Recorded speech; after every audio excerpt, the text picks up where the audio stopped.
Atlanta has become the city to host huge sports events. So how and why is everyone picking ATL? We got to go back to 2002. The Falcons had new ownership, the #1 quarterback in the NFL, and they were in the playoffs for the first time in 4 years. But their fans were showing up late to games, amongst the latest in the NFL. Their food and beverage was in the basement, ranked by fans a 5 out of 10. And the team had almost no control over their fan experience. The Falcons ownership knew they had to change something, or everything.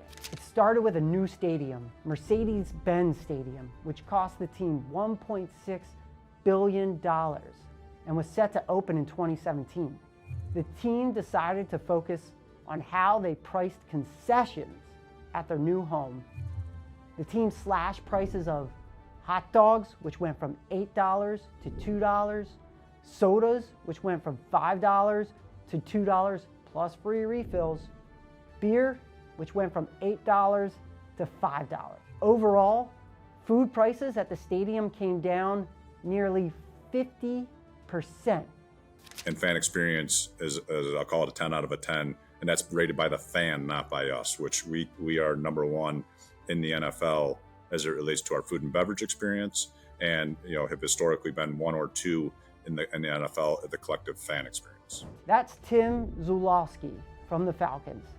Tim told me that before cutting food prices, the team had to invest extra in the new stadium to satisfy certain quality checks. But wait, how can you spend a fortune on a stadium, the most ever at the time it opened, by the way, cut prices and still make money? You need to understand a few things first. Food and beverage is a small revenue stream for NFL teams. The Falcons decided to reduce margins on food and use that goodwill to boost the more important stuff: tickets, merch, and sponsorships.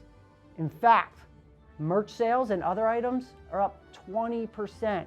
While prices went down, revenue went up. Transactions are up 30% compared to what they were at the Georgia Dome.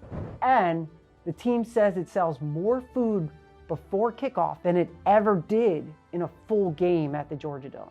So why do the NFL, Major League Baseball, the NCAA Final Four, College Football Playoff, and FIFA all want to come to Atlanta to host their major events? It's because the organization put their fans first. It worked out for them, but me, as a fan, I'm still waiting to see a bunch of other stadiums follow the Falcons' lead.